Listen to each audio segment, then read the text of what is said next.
Welcome to Jurassic Park. Welcome to the real world. Toto? I have a feeling we're not in Kansas anymore. You're a wizard, Harry. Hello, everyone, and welcome back to an all-new podcast interview for Cinephellas. That's right, Cinephellas, the only place where Friday the 13th is our second favorite F word. I'm Nile Fortner, and in this episode, we have an interview with actress Gabriela Lopez. Lopez, who has been featured in such movies as 2011's Teen Spirit and 2016's The Fifth Wave, is in a new film titled The Browsing Effect. It's a film that actually focuses on social media and dating apps, and how these social media platforms like Instagram, Tinder, and Facebook create a whirlpool of sex, jealousy, and self-doubt in this dramedy film. If this sounds interesting to you, then like a bunny, let's hop into it.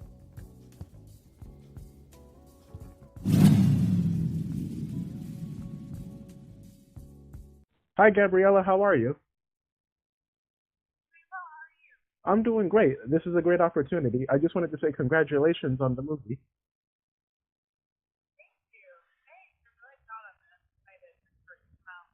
Yeah, so in The Browsing Effect, we take a look at the endless possibilities of dating apps and overcoming self-doubt in the world of, dating and social media. Now, I've never come across a movie like this before, or anything like this, so I'm glad I did. But do you think, do you think audiences are really ready and open-minded to accept a film like this that brings up, real-life situations, real-life drama, and, personal experience that some people may actually connect with? Yeah, I think so. I think that the dating apps have been around long enough for people to kind of probably want to see the story told. That's why I'm really excited about it in that way, too, because there hasn't been anything like this done before or that's out there. So I think people are really going to like it because they're going to be relatable, and it's going to be talking about things that people are struggling with day to day, and these are the things that kind of are like, hush, let's not talk about it. Nobody wants to admit that they're on dating sites or that they are struggling dating or dealing with friends getting engaged and what that dynamic ends up turning out with friends. But I think the film content that will make it a little bit more able to have conversations about it, as a society. I like what you said about making it relatable. That's exactly what I was thinking as well. So what is there? Is there one specific group of people you think will really get a kick out of this movie? And if so, who do you think that group of people really might be? Who will enjoy it the most? Honestly, it could be a little too nail on the head for the millennial generation. They might be like, oh my God, I think they'll get more of the sadness of it, to be honest. But I think the older generation will actually get the laugh out of it. I think they'll find some comedy in it. Yeah, I think it'll be interesting because I think it'll kind of split down the middle of the different reactions that different generations have to the film. All right, yeah, definitely. And what are some of the challenges, a cast and a crew face with bringing a script like this to life? I was thinking about that earlier, and I can't really think of the challenges that the crew may have faced. They did not let the cast, which is pretty remarkable.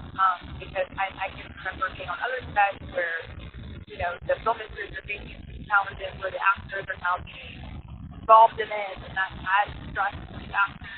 Now, it's harder to perform if you're aware that there's an issue going on. But Michael, the director, and the rest of the team, they just did not let us know that there was anything going on, behind the scenes. So it was honestly just really organic and natural to produce us. They allowed for us as actors to have that space. Yeah, I didn't really feel like there were any challenges in it. Well, that's remarkable to hear. I've never heard anything like that before, so a happy set is a good set. Yeah, I know. I was honestly shocked, especially in indie films, and I've done other bigger films.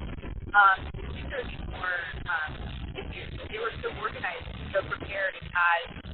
ready, you know, I was really, like, well, I had telling you guys have together, and it's really awesome, and it's so much fun to be a part of that kind of set, where it was easier to be able to focus on work and bring it to life. Yeah. All right, that's cool. And is there one specific detail that really made you want to be involved with this production? Like one specific thing that really stood out to you? Well, besides the fact that the character has both thing and is also Caribbean American and around the same age, I wanted to tell a story that was a little bit more like adult themed, and most of the things I've done in the past were more family friendly, and I liked the good content in it that was more relatable to the age that I am now. Struggles that I've dealt with. I've never been on the dating, but I have dated out in the world at this age. It's not easy. So I wanted to be part of that story, and I like telling the truth and there being comments behind it. And Michael has that same kind of vision with his style of filmmaking, which I love that, because in life it's like that. It's not just dark or dramatic all the time. You have music and you have hard moments to go through as well. I love that. And I'm glad you mentioned about how you have the same name as your character. I was actually going to get to that. So, who in the cast resembles their character the most in reality? Oh my gosh. Who in the cast resembles their character the most? Yeah. I would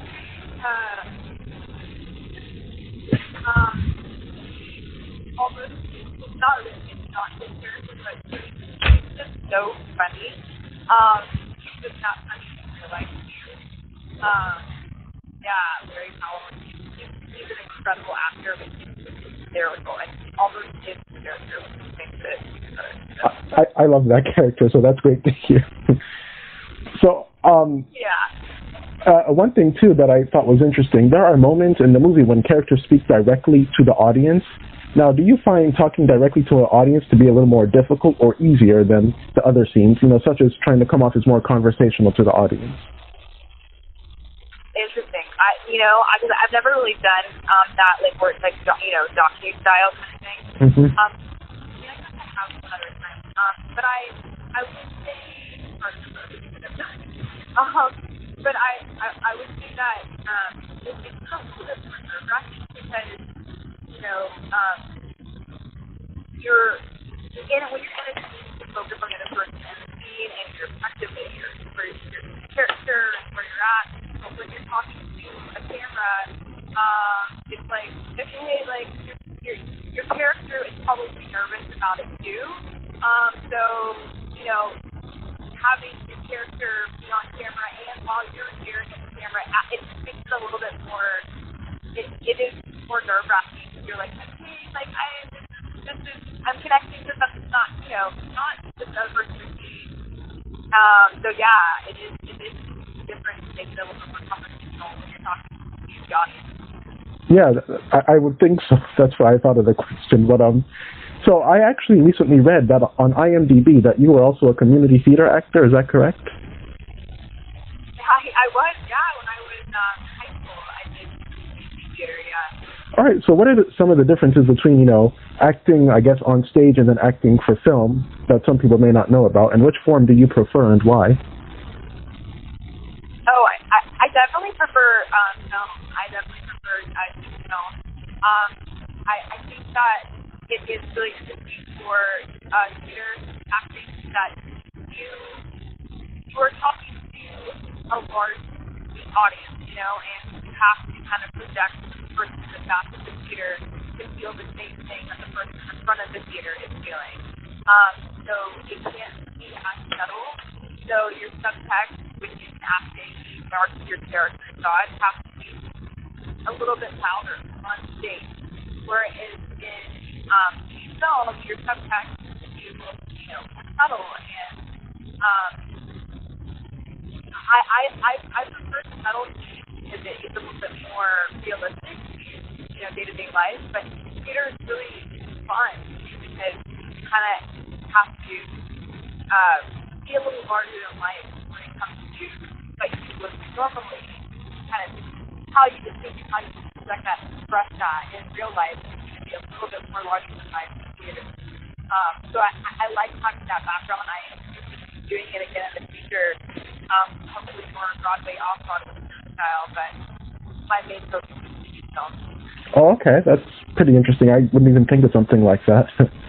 Now, one of my favorite lines of dialogue in the movie actually comes early on in the movie when one of the characters mentions someone sounding like a masturbating octopus.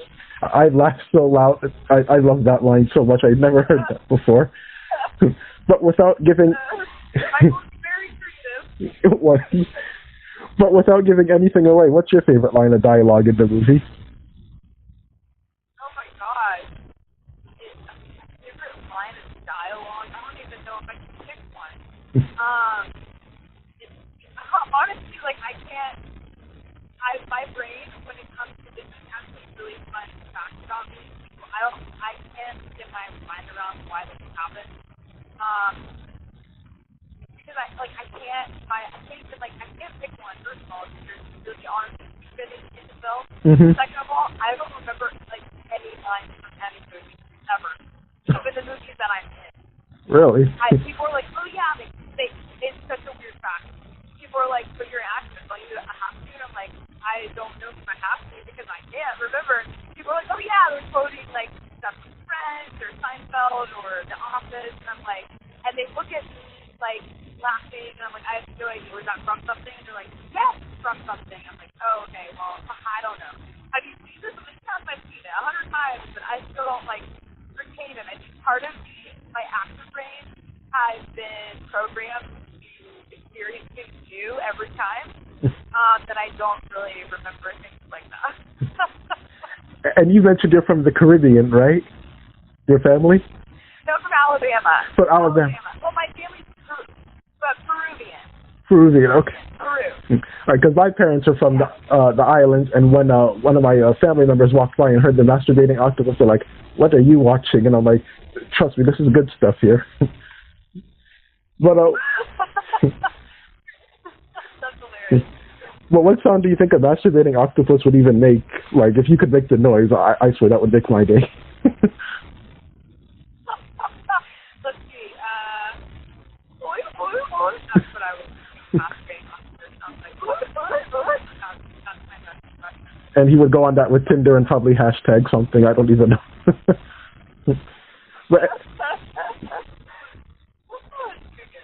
But anyway, do you have any advice for aspiring actors who are out there who may be listening?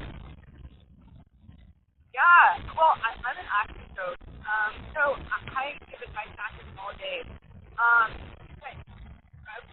First, it's your dream to know that it's not something that is going to happen overnight. You have to put time, effort into it, and know that it's going to be a long game.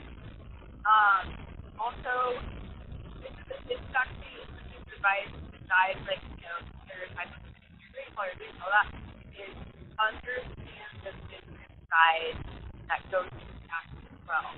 Art is so important, but so is the business to be successful. If you don't have the business, then you may not be successful. You have to have both. So that is my biggest advice to people that want to be successful actors, is to understand the business side of things. I understood a little later in my career, where I wish I had known right off the bat. All right, that's good stuff. I like that a lot. So this is my last question for you.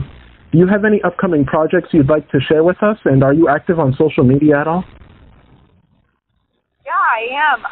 So I have a project, a short film that's in the festival circuit this year for the party and like that.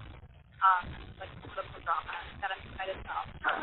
And hopefully we'll be turning into a feature film. And then I'm actually, the acting studio we're going to be starting a production company. And we're going to start working on projects, and I'm acting in it as well. So I'm really excited about that. And I'm ready to progress too. And then, yes, on social media, you can find me at Gabriela Lopez. On Instagram and Twitter and Facebook, it's facebook.com/official Gabriela Lopez. All right, that actually sounds really interesting, and you have a new follower right here. I love this so much, and I really do love the movie, and congratulations. I'll be back. Okay, and congratulations again. Yeah, thank you so much for your time, and keep up with all the cool work. All right, thank you so much. All right, have a good one. Bye. And just like Google Plus, we are out of here. But until next time, The Browsing Effect is available everywhere on digital and demand, April 9th. And if social media has taught me anything, it's ever since selfies became a social trend, my feed has been nothing more but meme, myself, and I. Anyways, have a good rest of the day and night, everyone. Take it easy. Peace.